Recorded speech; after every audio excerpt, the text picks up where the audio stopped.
고린도 전서는 사도 바울이 3번에 걸쳐 전도 여행을 합니다.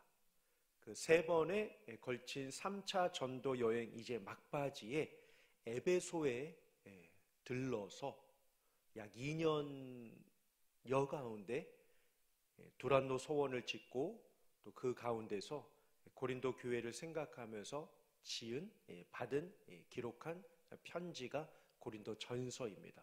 AD 55년경에 고린도 전서를 에베소 지역에서 기록을 하고 이후에 고린도 에베소 지역에서 나와서 마게도냐로 들어가서 그 지역에서 다시 편지를 써서 고린도 후서를 이제 고린도 교회에 편지로 보내게 됩니다. 각 장마다 주제가 있습니다.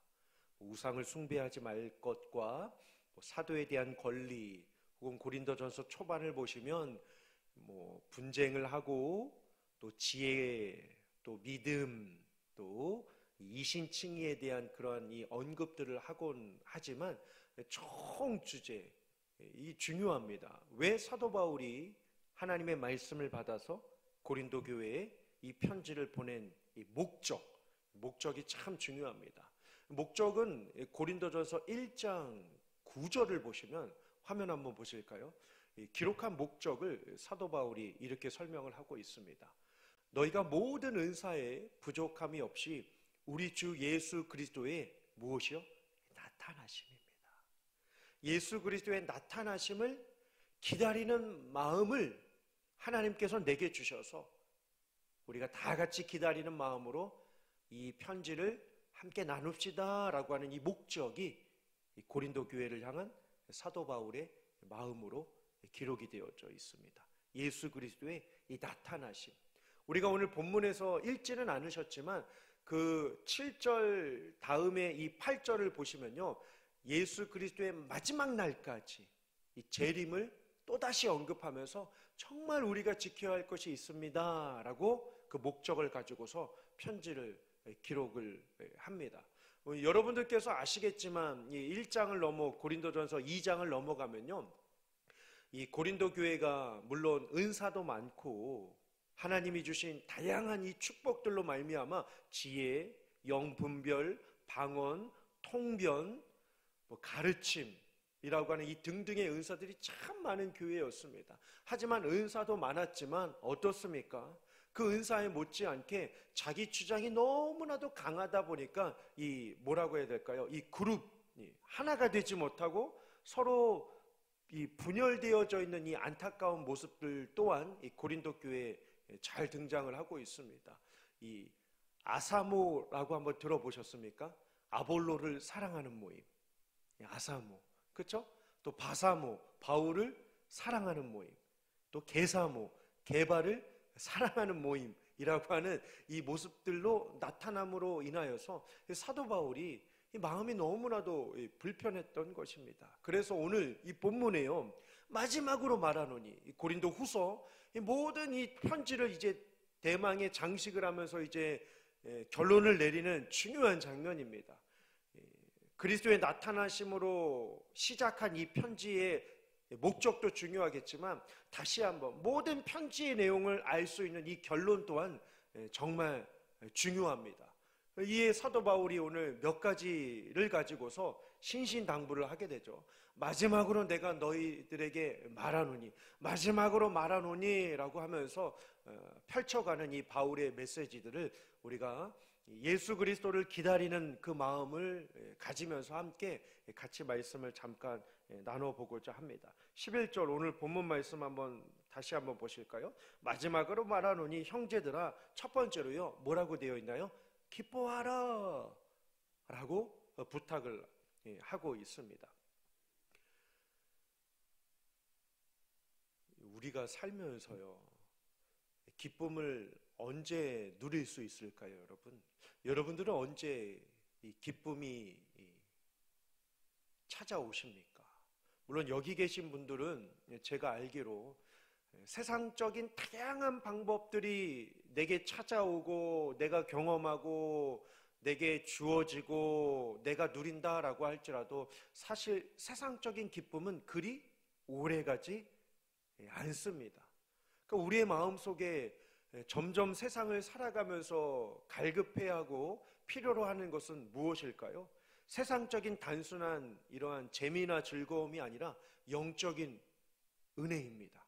영적인 은혜. 하나님이 주시는 은혜가 내게 정말로 귀하구나 라고 하는 것을 우리는 고백하며 사는 성도이기 때문입니다.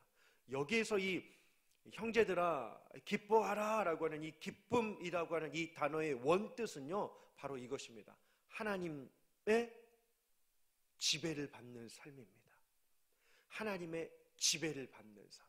기뻐하라 라고 하는 것은 세상의 재미를 찾아봐, 세상의 즐거운 요소들을 찾아봐 라고 이렇게 권면하는 것이 아니라 사도 바울의 의도, 아니 하나님께서 고린도 교회를 향한 마음뿐만 아니라 이 시대를 살아가고 있는 이 그리스도인들에게 제시하고 있는 이 단어는 명령형입니다. 여러분 잘 보시면 rejoice라고 하는 이 단어가 바로 무엇이냐면 다시 한번 joyce, 이 기쁨을 주시고 심령을 만드시고 우리의 발걸음을 지켜주시는 분이 누구이신지라고 하는 이 라틴어의 원어를 다시 한번 접목해 보게 된다면 또 생각하고 또 생각해 보라 라고 하는 이 뜻이 담겨져 있습니다.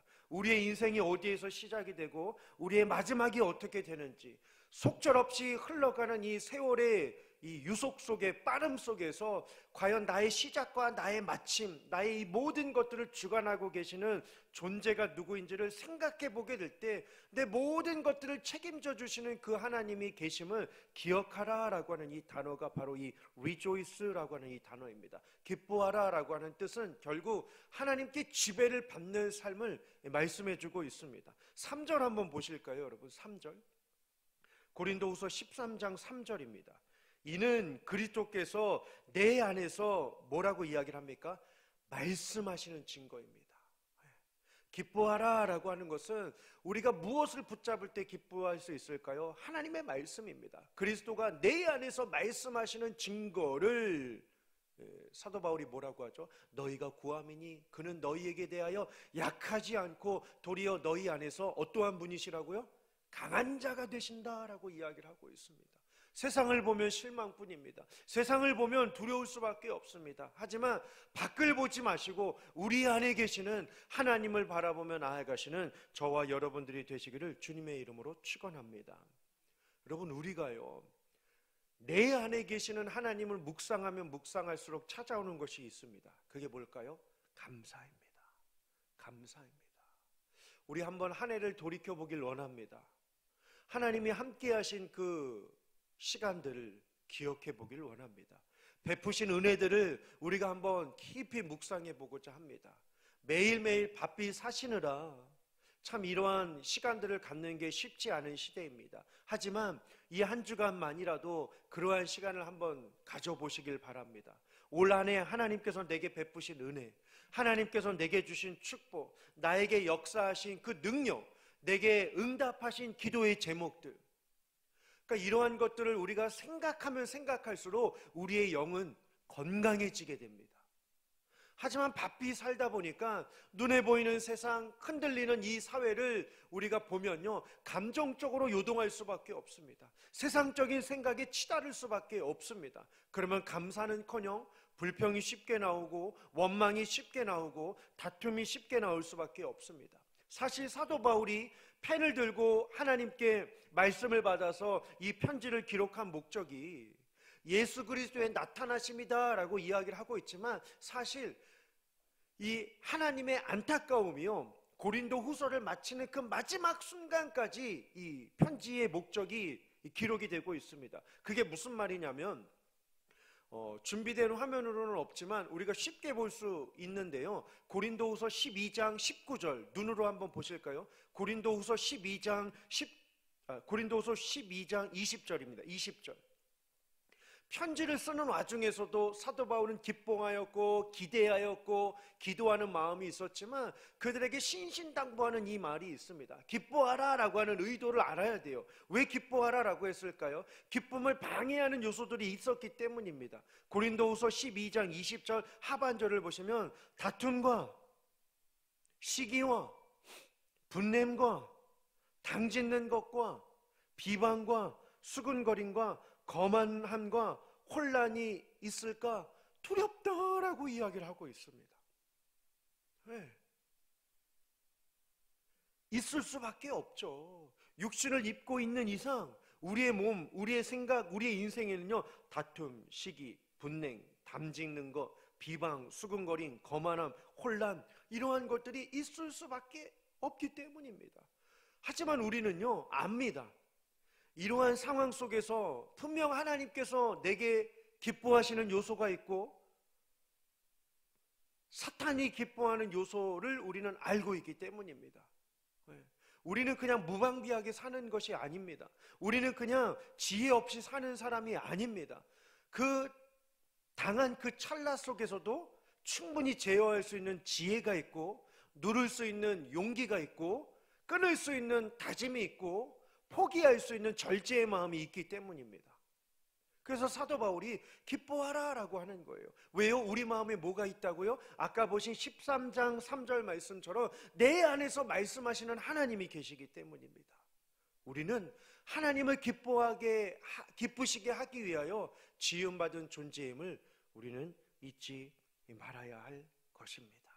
하지만 사탄은 계속 역사하죠. 어떻게 해요? 고린도후서 12장 16절처럼 말이죠. 고린도후서 12장 16절처럼 말이죠. 그 단어 뭘까요? 속임수예요. 속임수. 12장 16절입니다. 교활한 자가 되어 너희를 속임수로 취하는 이 사탄의 역사가 계속해서 있을 것은 사도 바울은 알고 있었기 때문에 오히려 더 뭐라고 이야기를 합니까? 기뻐하라 라고 이야기를 하고 있습니다. 그러니 여러분, 우리가 기뻐하지 못할 이유가 어디 있겠습니까? 하나님이 이 기쁨을 우리에게 주시는데요. 하나님이 우리에게 능력을 주시는데요. 하나님이 우리에게 이 생명의 말씀을 주셨는데요. 그러면 우리는요, 말씀을 붙들면 됩니다. 하나님을 의지하면 됩니다. 하나님 앞에 나아가 기도하면서 내 영을 다스려 달라고, 우리 아까 조성중 집사님 기도하신 것처럼 내 안에 거룩한 영, 정직한 영을 새롭게 하여 주시옵소서라고 하는 다윗의 기도를 우리가 함께 드리며 나아가게 된다면 하나님은 우리를, 저는 확신합니다, 다윗보다도 이 시대에 능력 있는 사람으로 우리를 사용하여 주실 줄 믿습니다. 그런 담대함이 있으셔야죠. 그런 확신을 우리가 가져야 되지 않겠습니까? 그러한 마음을 우리가 갖게 된다면 우리 좀 믿음에 대하여 욕심을 내봅시다. 주님을 기다리는 이 시대 가운데요, 흐느적 살지 말고 하나님 내게 이러한 능력을 주시옵소서, 내 자녀에게 믿음의 기쁨을 주시옵소서, 내 손주에게 영적인 능력을 동하여 주시옵소서, 내 배우자에게 말씀이 그 안에 거하여 나아감을 통하여서 하나님의 사람으로 완전히 뒤집어질 수 있도록 성령의 변화, 성령의 칭험을 할 수 있도록 주여 사용하여 주시옵소서라고 우리가 정말로 믿음의 다부진 마음을 가지고 주님을 의지하며 기도하게 될 때 하나님은 분명히 사용하여 주실 줄 믿습니다. 제가 1부 때부터 이렇게 흥분하면 안 되는데, 왜요? 우리는 놀라운 선물을 받은 자이기 때문입니다. 어떠한 선물일까요? 요한복음 15장 16절입니다. 여러분, 화면이요. 너희가 나를 택한 것이 아니요 내가 너희를 택하였다라고 이야기를 하고 있습니다. 하나님이 우리를 택하셨으니까요. 우리가 하나님을 택한 우리의 수고, 우리의 노력, 우리의 이러한 열심이 아니라 이미 하나님께서 우리를 택하셨다라고 축복해 주고 계십니다. 하나님께서 택하셨으니까요. 우리가 못할 게 뭐가 있겠습니까? 그러니 예수님께서 그 앞을 바라보시며 미래를 보시며 이렇게 이야기를 하시잖아요. 우리에게는 열매를 맺을 수 있는 능력이 있다는 거죠. 하나님이 계시니까요. 너희로 가서 열매를 맺고 또 열매가 항상 있게 하신대요. 열매가 항상 있게 하신대요. 그러면 우리 12월에 찾아오는 마음이 있죠. 내년에는 내가 이제까지 열심히 했으니 내려놓아도 되겠다라고 하는 그 마음. 근데 예수님이 뭐라고 하시죠? 열매가 항상 있게 하시기 위하여 우리 안에 거하시고 우리에게 능력을 주시고 우리에게 힘을 주신다라고 말씀을 하고 있습니다. 내려놓으면요, 얻을 게 없어요, 여러분. 쉬면요, 누릴 게 없다니까요. 하지만 마지막 이 세 번째 줄을 보실까요? 하나님의 이름으로, 예수님의 이름으로 아버지께 무엇을 구하든지 뭐라고 되어 있나요? 다예요. 그럼 저로서, 목회자인 저로서는 여러분들에게 드리고 싶은 말씀은, 다 이미 하나님의 은혜를 다 받으셨으면 내려놓으셔도 됩니다. 하지만 저도 그렇고 여러분들도 그렇고 어떻습니까? 아직 하나님으로부터 받아야 할 것이 저는 많아요. 여러분들 어떠십니까? 어느 정도 받으셨나요? 그만하면 됐지라고 하는 그 마음이 있으십니까? 아니면 너무 풍성하셔서 막 어쩔 줄을 몰라 하고 계십니까? 물론 은혜의 측면에서는 그럴 수 있죠. 하나님의 은혜는 너무나도 귀하니까요. 하지만 저는 아직도 부족합니다. 아직도 부족해요. 아직도 하나님의 은혜가 필요해요. 그 은혜, 그 사랑, 그 능력, 그 다스리심이 없이는요, 어찌할 바를 모르는 인생이 될 수밖에 없기 때문입니다. 저처럼 여러분들도 똑같은 마음이시리라 생각이 듭니다. 우리는 늘 주님의 사랑, 주님의 은혜, 주님의 능력이 필요하기 때문에 우리는 하나님의 말씀으로 사는 자가 되어야 할 줄 믿습니다. 두 번째로는요, 11절을 보시면 온전하게 되라 라고 이야기를 합니다. 아까 우리 3절에 그리스도의 말씀이 내 안에 거하시는 이 증거를 갖고 사는 것이 기쁨이다 라고 한다면, 내 안에 말씀이 거합니다. 그러면 이 온전하다 라고 하는 이 원어의 뜻은요, 붙잡기는 힘들지만 붙잡기 위하여 안간힘을 쓰는 게 온전하게 되는 거예요. 이 온전은 어떠한 성숙의 궤도에 오르거나 어떠한 성인 성자의 이러한 성품이나 인격적인 그러한 궤도에 오르는 것이 아니라, 온전의 이 원어의 뜻은요, 진리를 붙들다라고 하는 것입니다. 진리를 붙들다라고 하는 거예요. 진리를 붙드는 삶, 기뻐함이 하나님께 지배를 받는 삶이다라고 한다면, 이 온전은요, 진리를 붙드는 삶입니다. 어떻게 해요? 8절처럼요. 13장 8절이요. 우리는, 사도 바울이 뭐라고 합니까? 진리를 거슬러 아무것도 할 수 없고 오직 온전하게 되는 이유는, 온전하게 될 수 있는 이 힘은요, 진리를 붙드는 삶, 진리를 위한 것뿐이다 라고 이야기를 하고 있습니다. 그러면요, 이것을 또 우리가 풀어가야 합니다. 진리를 위하는 삶이 뭘까요? 자, 칼이 날카로우면 날카로울수록, 처음에 무딘 칼은 신문지에 싸놓겠죠. 그래도 별로 해가 되지 않고 사고가 나지 않으니까요. 칼이 묻어 있는데 그 칼이 힘이 있겠습니까? 신문지에 싸놓고 A4 용지에 몇 번 접어서 놓은들 별 의미가 없습니다. 별 힘이 없습니다. 하지만 칼이 날카로우면 날카로울수록 어떠해야 될까요? 칼집도 좋아야 합니다. 그렇죠? 칼이 날카로우면 날카로울수록 칼집도 좋아야 한다고요. 이게 무슨 뜻일까요? 우리 안에 말씀이 계속해서 들어오면 들어올수록 우리의 행실 또한 말씀이 요구하는 삶을 살아야 합니다. 반면에 말씀은 계속해서 인풋, 들어오고 자리를 잡고 요구를 하고 나에게 부탁을 하고 내 안에 거룩한 부담감으로 나를 자꾸만 이끌어가고 있는데, 머리는 점점 커져가는데 내 행실이 뒷받침되지 못하게 된다면 큰 사고가 일어날 수밖에 없습니다. 칼은 점점 날카로워지는데 신문지에 넣어서 잠깐 누군가 툭 치게 됐을 때 신문지를 순식간에 베어버리는 그 모습처럼 말이죠. 칼이 날카로우면 날카로울수록 칼집도 세련되고 더 좋고 더 튼튼하고 더 보호력이 강한 물질로 칼집을 만들어야 합니다. 신앙도 마찬가지예요. 내 안에, 머리 안에, 내 마음 안에, 내 심령 안에, 내 인생 안에 하나님이 나에게 원하시는 영적인 이 능력과 영적인 말씀과 나를 거부하게 할 수 없는 능력의 말씀이 내 안에 들어와서 내 안에 안식하고 내 안에 열매를 맺고 내게 거룩한 부담감으로 나에게 요구를 하고 있는데, 내가 그에 반응하지 못하게 된다면, 행실은 예전처럼 그대로 머물게 되면요, 행실이 작동하지 않으면 뭐가 작동할까요? 입이 작동합니다. 정말 중요한 이야기입니다. 머리는 계속 커진다고요. 하지만 내 행실은 그냥 그대로예요. 헌신과 봉사를 안 하시네요, 이 차원이 아닙니다. 우리 각자에게 가정에서도, 직장에서도, 일터에서도, 교회에서도, 또 나 홀로 있을 때에도 영적인 행실, 모든 것들을 전인격적인 삶을 저는 말씀드리고 있는 것입니다. 머리는 커져가고 있는데 행실이 뒷받침되지 않으면 내 입만 남을 수밖에 없습니다. 입이 강해질 수밖에 없습니다. 이를 극복할 수 있는 방법은 딱 이겁니다. 교회는요, 여러분, 쉼의 공동체가 아닙니다. 정서적인 평안을 누리는 안식의 공동체가 아니라고요. 내 정신 수양을 하는 이러한 리듬적인 요소를 찾으려고 하는 그러한 공간이 절대로 아닙니다. 정서적인 여유를 나누는 공간이 아니라고요.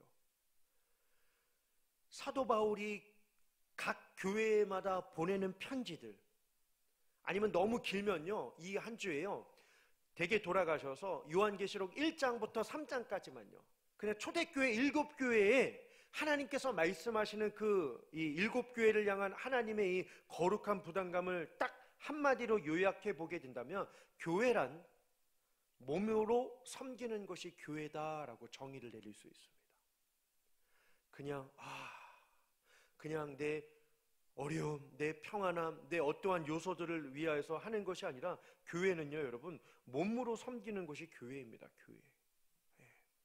고린도전서 6장 13절 사도 바울이 이러한 이야기를 하는데요, 아마 이 대목이 잘 들어오리라 생각합니다. 음식은 배를 위하여 있고 배는 음식을 위하여 있으나 하나님은 이것저것을 다 패하시리라. 이 교회를 이야기하다가 이 말씀을 하시는 거거든요. 거룩한 성전이라고. 근데 교회가 무엇이냐라고 했을 때, 몸은 음란, 세상을 위하여 재미있게 살도록 쾌락적인 어떠한 반대로 이러한 묵상하고 어떠한 영적 고요를 위한 그러한 것이 아니라, 우리의 몸은요, 무엇을 위하여? 오직 주를 위하여서요. 우리의 몸이 교회를 위하여, 주를 위하여 우리는 부르심을 받고 보냄을 받았다라고 하나님은 사도 바울에게 고린도 교회의 편지를 보내주시기를 원하고 계십니다. 맞아요. 교회의 본질입니다. 교회의 본질은요, 몸을 위하여 몸으로 섬기는 곳. 그럼 어떻게 생각할 수 있을까요? 내가 있기 때문에 교회가 있는 것이 아닙니다. 교회가 있기 때문에 내가 있는 거예요. 주님이 계시기 때문에 내가 있는 것입니다. 내가 있기 때문에 주님을 조종하는 것, 절대로 이거는 되지도 않는 어불성설의 이야기입니다. 개인이 모여서 교회가 되는 것이 아니라, 교회가 있기 때문에 개인 한 사람 한 사람이 존재하는 거예요, 여러분. 또 한번 보실까요? 11절을 보시면, 그래서 이 개인 한 사람 한 사람이 자기만 생각하면, 11절을 보시면 위로를 주고 위로를 받을 수 없다라고 이야기를 합니다. 그렇죠? 위로를 받으며 라고 합니다. 여기서 중요한 것을 보시면 위로예요. 위로는 뭘까요? 위로의 원어의 뜻은요, 하나님의 능력을 신뢰하는 삶입니다. 사람의 말이 위로가 되던가요? 아니요. 손잡고 눈물 흘리며 앞에서 이야기해 주는 것 같지만 그 아픔을 누가 알겠느냐고요.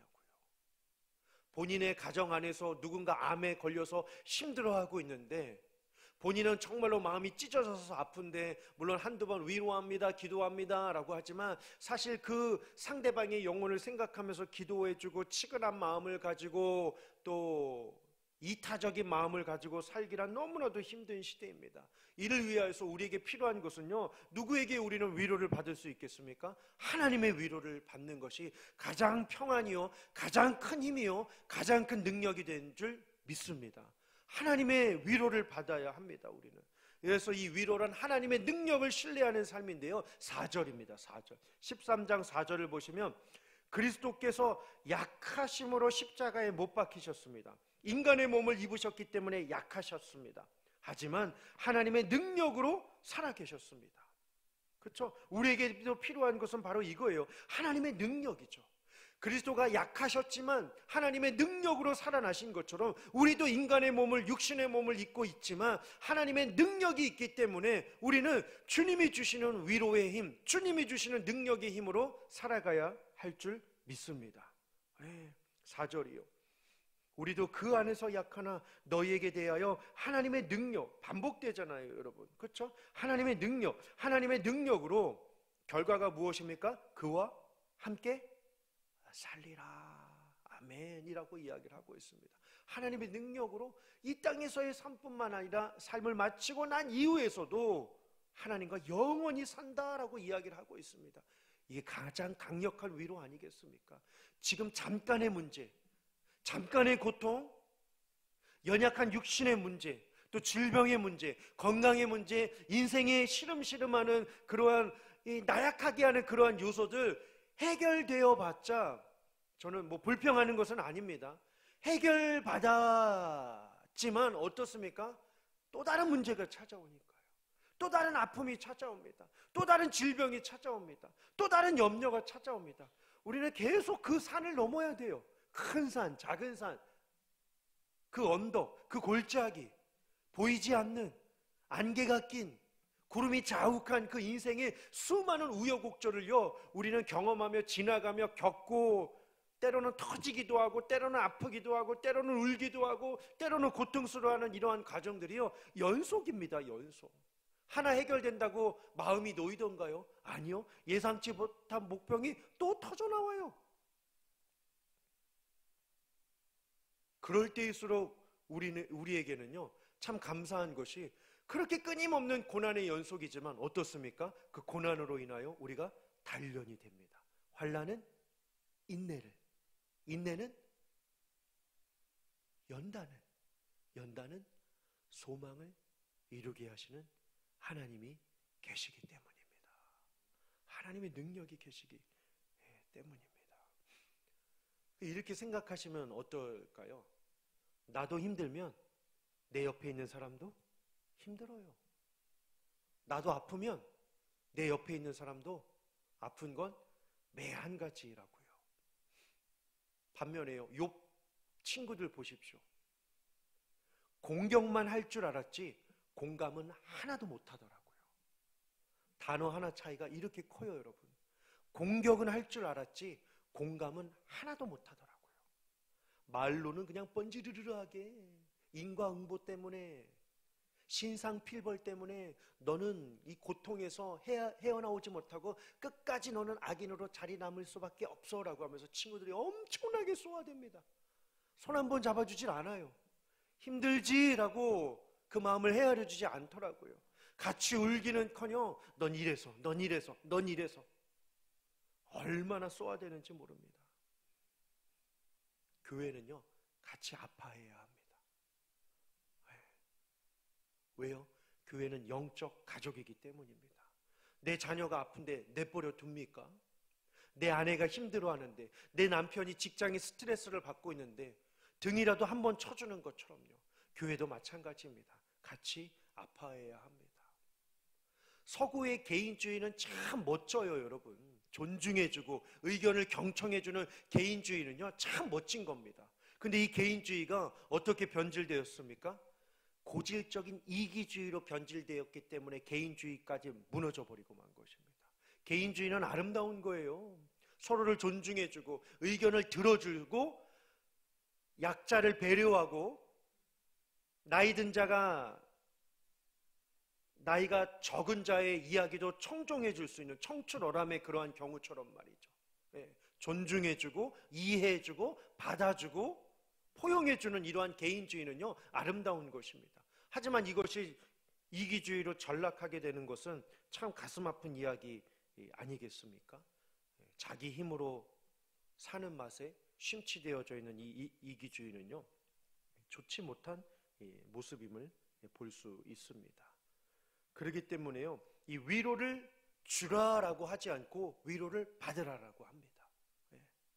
아시다시피 상처 주는 사람은 많은데 상처 주는 사람은 없는데 상처 받은 사람은 다시요. 상처 주는 사람은 없는데 상처 받은 사람은 많다라고 하잖아요. 그렇죠? 상처 주는 사람은 없대요. 우리도 지나온 한 해를 생각해 보면 한 주, 짧은 한 주를 보더라도 상처 준 사람이 없는 것 같아요. 그렇죠? 근데 우리 주변을 보면 다 힘들고 어렵고 마음 아프다라고 하면서 상처받은 사람들의 투성인 것을 우리가 보지 않습니까? 그러니까 받으라라고 하는 거예요. 위로를 받으라. 하나님의 능력을 신뢰하라라고 이야기를 합니다. 왜요? 하나님의 능력을 신뢰해야 11절 다시 보실까요? 우리에게 찾아오는 은혜가 있기 때문입니다. 평안이에요. 평안. 마음을 같이 하며, 그렇죠? 마음을 같이 하라라고 합니다. 이기적이 아니라 마음을 같이 하라라고 합니다.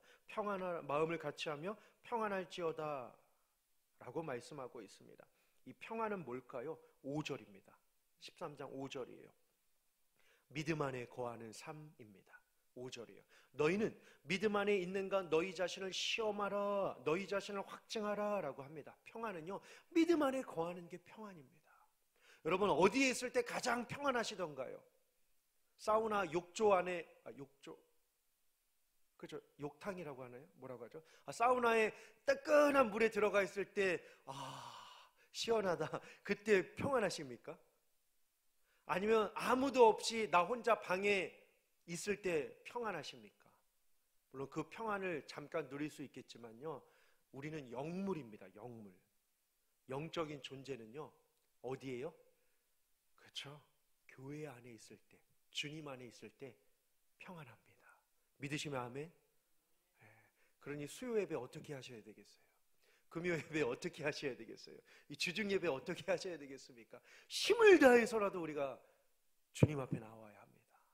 고개를 끄덕이셨으면 이제 나오시겠다는 동의로 제가 받도록 하겠습니다. 그렇죠?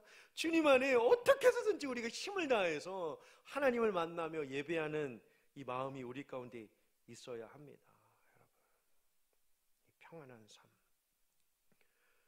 그래서 이 현 시대에 어떻게 하면 우리가 평안을 되찾을 수 있을까 나름 고민을 한번 해보았습니다. 오늘부터 실천할 수 있는데요, 주일 저녁 예배 다 마치시고 밥상에 앉으시죠.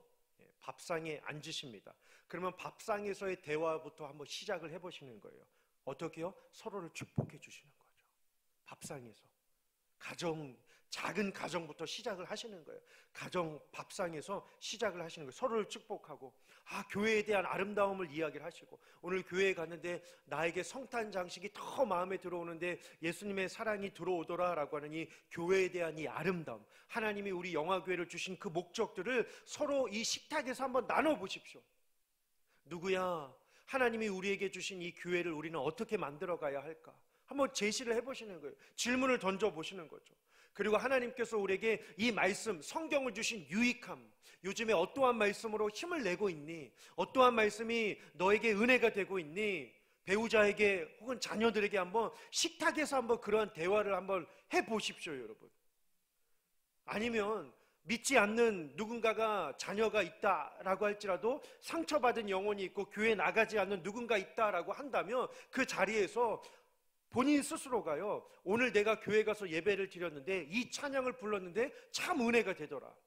설교 전에, 예배 전에 우리 일부의 권 목사님이 주 예수보다 귀한 것 없네라고 부르는데 오늘은 그 찬양이 나에게 더 다가오더라.